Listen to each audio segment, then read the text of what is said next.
siapa yang seperti Engkau? Engkau di sini huruf besar. Jadi siapa yang seperti Tuhan? Tuhan yang kita sembah di dalam nama Yesus Kristus adalah Tuhan yang luar biasa. Amin. Mari kita membaca di dalam Mazmur 77 ayat yang ke-14. Ya Allah, jalanmu adalah kudus.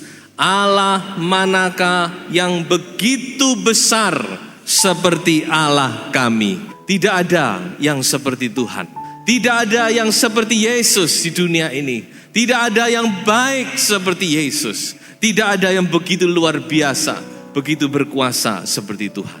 Judul ini saya angkat dari satu nama sebenarnya, yaitu nama seorang nabi yang bernama Mika. Mika ini artinya who is like God?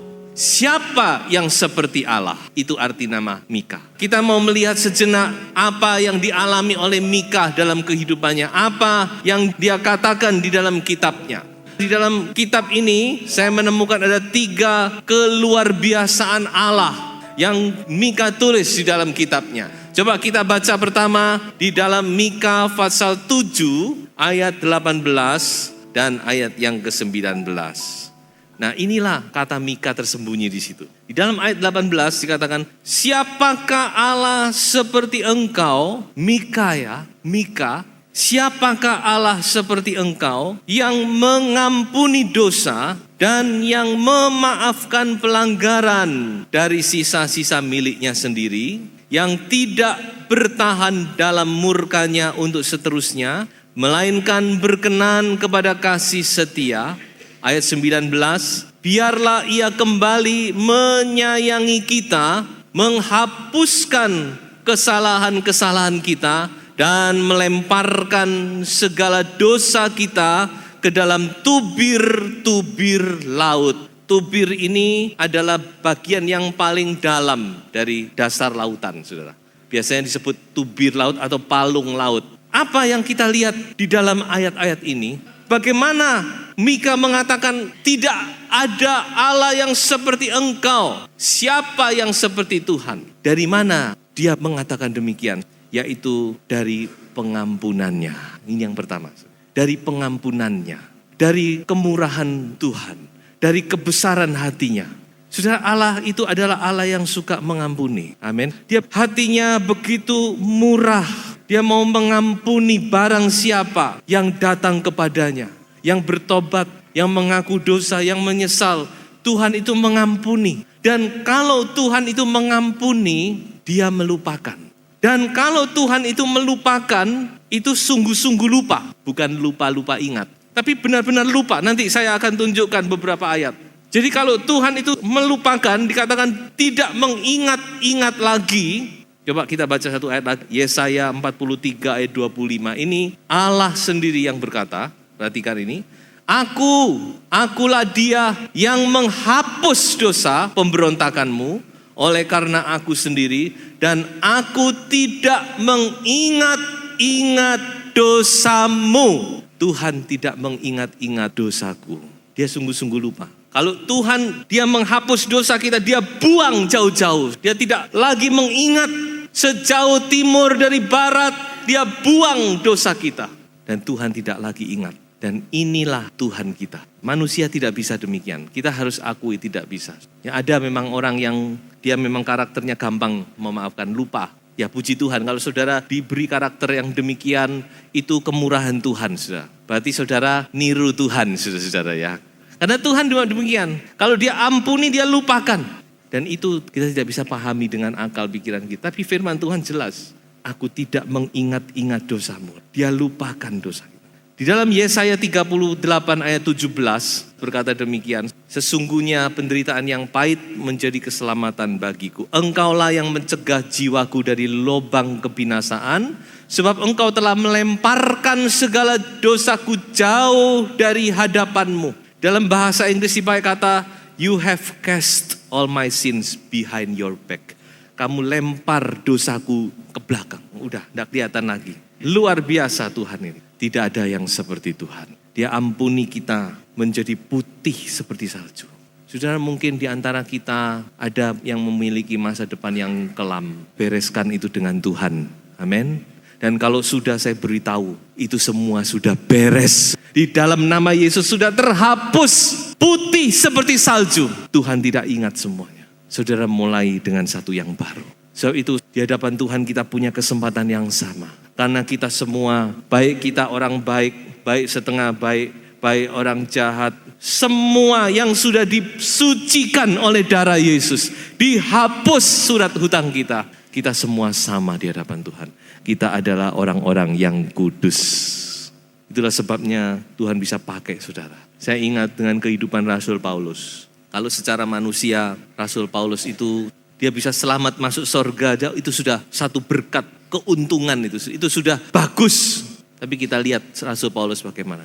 Dia dipakai Tuhan dengan luar biasa. Kalau dia berkata, aku ini siapa? Aku ini adalah manusia yang paling berdosa. Di antara yang berdosa, dia yang paling berdosa. Tapi ketika dia bertemu dengan Yesus di jalan menuju ke Damsyik, Yesus berkata, Paulus, Saulus, Saulus, mengapa engkau menganiaya? Siapa engkau Tuhan? Akulah Yesus yang engkau aniaya. Saat itu dia kenal siapa Yesus. Dia menyerahkan dirinya dan saat itu juga Tuhan sucikan dia. Tuhan tidak ingat lagi kesalahannya. Dan Tuhan pakai dia dengan heran menjadi alat kemuliaan bagi Tuhan. Haleluya. Saya yakin Tuhan juga mau pakai saudara satu persatu. Tuhan tidak ingat lagi. Tidak ada Allah yang seperti engkau. Yang kedua, kita baca di dalam Mazmur 113 ayat 5 dan ayat yang ke-6. Siapakah yang seperti Tuhan Allah kita, yang diam di tempat yang tinggi, yang merendahkan diri untuk melihat ke langit dan ke bumi. Satu ungkapan dari pemazmur. Siapa yang seperti Tuhan? Dia diam di tempat yang maha tinggi, tetapi dia mau merendahkan dirinya, masuk ke atmosfer bumi, masuk dan menginjak kakinya di tanah. Yesus, Allah menjadi manusia. Dan kitab Filipi berkata dia bukan cuma menjadi manusia, tetapi dia sebagai manusia, dia mengambil rupa seorang hamba. Bukan cuma manusia, saudara. Manusia itu ada yang manusia hidupnya terhormat, yang manusia yang terpandang di masyarakat. Itu juga manusia. Tapi dikatakan Yesus, dia mengosongkan dirinya. Dia menjadi manusia dan dia mengambil rupa seorang hamba. Dan dia mati di atas kayu salib Golgota. Mati dengan keadaan yang hina. Mati sebagai orang yang terkutuk. Karena orang yang disalib di dalam Taurat itu adalah orang yang terkutuk. Sebab matinya tidak nginjak bumi. Pandangan mereka atas gak terima, bawah ya gak diterima. Jadi tergantung di tengah-tengah. Sebab Taurat berkata terkutuklah orang yang mati di atas salib. Siapa Allah yang mau seperti Yesus? Siapa Tuhan yang mau demikian? Itulah sebabnya pemazmur berkata, siapa yang seperti engkau Tuhan? Engkau diam di tempat yang maha tinggi, tapi engkau mau merendahkan diri sampai ke bawah. Di dalam kitab Mika ada 2 nubuatan, di mana dalam nubuatan ini kita melihat bahwa Allah itu justru dia memperhatikan perkara-perkara yang kecil, yang hina. Coba nubuatan pertama saya bacakan di dalam Mika pasal 5 ayat 1. Nubuatan ini saya rasa saudara tidak asing lagi. Karena ayat inilah yang diucapkan oleh imam-imam ketika Herodes tanya kepadanya, di mana raja yang baru lahir? Mereka ingat kepada nubuatan di kitab Mika. Tetapi engkau hai Bethlehem Efrata, yang terkecil di antara kaum-kaum Yehuda, daripadamu akan bangkit bagiku seorang yang akan memerintah Israel, yang permulaannya sudah sejak purbakala, sejak dahulu kala. Saudara perhatikan, dari yang terkecil, dari yang hina, di kandang Bethlehem, muncul seorang yang besar.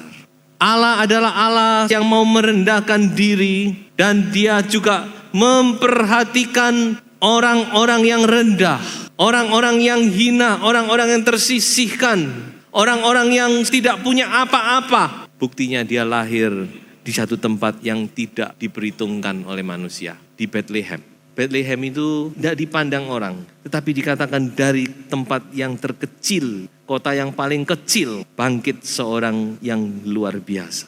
Tidak ada Allah yang seperti ini. Coba saya baca satu ayat lagi. Ini menarik sekali di dalam Mika pasal 4 ayat 8. Dan engkau, hai menara kawanan domba, hai bukit putri Sion, kepadamu akan datang dan akan kembali pemerintahan yang dahulu, kerajaan atas putri Yerusalem. Saudara perhatikan, ini nubuatan yang luar biasa. Engkau menara kawanan domba.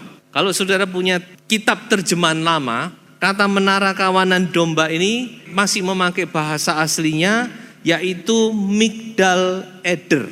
Nah, kalau saudara perhatikan, Migdal Eder ini adalah satu tempat di mana Rahel, istri daripada Yakub, mati. Saudara bisa baca, catat saja di Kejadian pasal 35 ayat 19 sampai 21. Rahel dikuburkan di Migdal Eder. Di mana Migdal Eder itu? Migdal Eder itu satu tempat penggembalaan domba yang letaknya kurang lebih 1 mil dari Bethlehem. Jadi bukan di kota Bethlehemnya, tapi di luar Bethlehem, dan di situ adalah tempat di mana orang menggembalakan domba. Sebab itu diterjemahkan tadi menara kawanan domba. Ini nubuatan yang luar biasa. Coba kita bandingkan dengan Lukas pasal 2 ayat yang ke-8.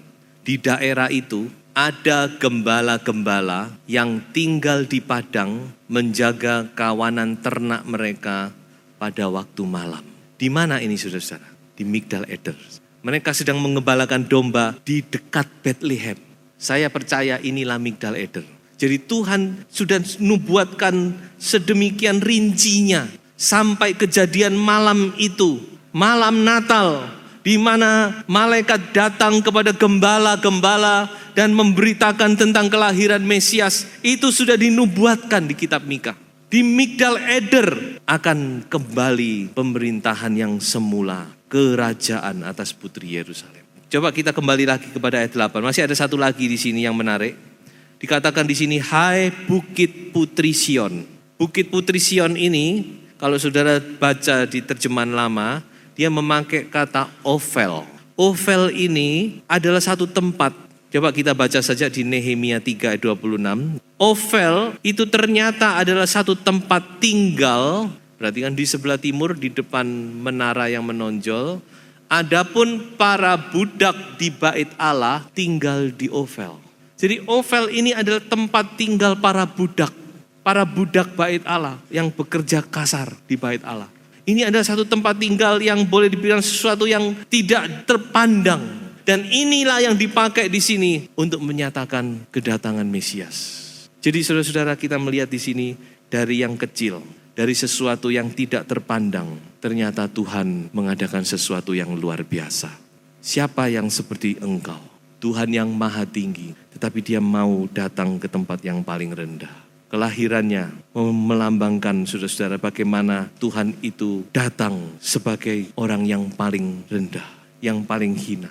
Saudara, Tuhan mampu mengangkat kita. Kalau saudara baca di dalam Mazmur 113 ayat 5 dan ayat ke-6 tadi sudah kita baca, siapakah seperti Tuhan Allah kita yang diam di tempat yang tinggi, yang merendahkan diri untuk melihat ke langit dan bumi. Ayat 7, ia menegakkan orang yang hina dari dalam debu dan mengangkat orang yang miskin dari lumpur. Haleluya. Tuhan mampu saudara-saudara mengubah yang miskin menjadi kaya, saudara. Inilah kehebatan Tuhan. Mungkin saudara merasa, saya sepertinya tidak punya apa-apa. Tapi saya mau beritahu, tidak ada Allah yang seperti Tuhan. Dia mampu mengubah keadaan saudara. Percaya, yakini dan pegang firman Tuhan. Dia adalah Allah yang mau merendahkan diri untuk mengangkat orang-orang yang rendah menjadi orang-orang yang terpandang. Dikatakan mendudukkan mereka bersama-sama dengan para bangsawan. Perempuan-perempuan yang mandul didudukkan sebagai ibu anak-anak penuh dengan sukacita. Saudara mungkin merasa kehidupan saudara mandul, baik secara rohani, terlebih juga saudara merasa secara jasmani. Tapi di sini kita melihat janji Tuhan yang luar biasa. Siapa yang seperti Tuhan? Hanya Tuhan yang dapat, yang mampu melakukan. Yang ketiga, siapakah yang seperti Engkau? Kita baca di dalam Mazmur 35 ayat yang ke-10. Segala tulangku berkata, ya Tuhan, siapakah yang seperti Engkau, yang melepaskan orang sengsara dari tangan orang yang lebih kuat daripadanya, orang sengsara dan miskin dari tangan orang yang merampasi dia. Ya Tuhan, siapa yang seperti Engkau? Pemazmur berkata, yang dapat melepaskan, membela orang yang sengsara dan memberi kekuatan untuk dia bisa menang. Kalau saya bandingkan dengan apa yang dialami oleh Nabi Mika, ya ini saya beri gambaran sejenak. Nabi Mika ini, dia ini sebenarnya satu zaman dengan Yesaya. Hanya bedanya kalau Yesaya itu dari kalangan istana, tapi Mika ini dari kalangan rakyat jelata, saudara. Tapi dia melayani sama. Jadi kita melihat Tuhan itu saling melengkapi. Yang satu Tuhan memilih Yesaya, dari sisi yang lain Tuhan memilih Mika. Dan saudara-saudara, pelayanan Mika ini luar biasa. Walaupun dia dari golongan yang kecil, golongan yang tidak terpandang, tetapi dia melayani Tuhan, saudara-saudara. Dan oleh pelayanannya terjadi satu reformasi, terjadi satu kebangkitan rohani yang besar pada zaman Raja Hizkia. Ya, ini sedikit gambaran. Tapi saudara-saudara, kita bisa bayangkan secara manusia Mika tidak mampu. Kalau saudara membaca Mika, dia ditugaskan untuk menemplak dosa daripada pemimpin-pemimpin, dosa daripada raja, dosa daripada nabi-nabi, dosa daripada imam-imam. Siapa Mika? Kalau secara manusia dia tidak akan mampu melakukan. Tetapi kenyataannya Tuhan memberikan kekuatan kepada roh. Sebab itu di dalam Mika kita melihat bahwa kuasa Tuhan itu bekerja. Coba kita baca di dalam Mika pasal 3 ayat yang ke-8. Inilah kunci kekuatan daripada Mika. Mengapa dia mampu? Di dalam pasal 3 ayat 8 Mika berkata, tetapi aku ini penuh dengan kekuatan, dengan roh Tuhan, dengan keadilan dan keperkasaan, untuk memberitakan kepada Yakub pelanggarannya dan kepada Israel dosanya. Apa yang menjadi rahasia sehingga Mika dia dipakai Tuhan untuk mendobrak keadaan pada saat itu? Kuncinya karena Mika penuh dengan roh Tuhan. Hanya Tuhan yang dapat melakukan ini. Mungkin kita juga kadang-kadang merasa saya tidak mampu. Tugas pekerjaan ini di luar kemampuan saya. Tetapi kita mempunyai Tuhan yang luar biasa, saudara-saudara. Roh Tuhan itu akan memberikan kekuatan kepada kita. Kalau kita penuh dengan Roh Kudus, Tuhan pasti akan memampukan kita. Saya ingat dengan bangsa Israel, waktu Tuhan membawa mereka masuk menduduki tanah Kanaan. Firman Tuhan mencatat bahwa mereka menduduki tanah Kanaan bukan oleh pedang, bukan oleh panah mereka. Tetapi Tuhan sendiri yang berperang bagi mereka. Yang dibunuh oleh Israel itu tidak seberapa dibanding yang dibunuh oleh Tuhan sendiri. Tidak ada yang seperti Tuhan dapat melakukan hal ini. Roh Tuhan akan memberi kekuatan kepada kita. Coba saya bacakan 2 ayat.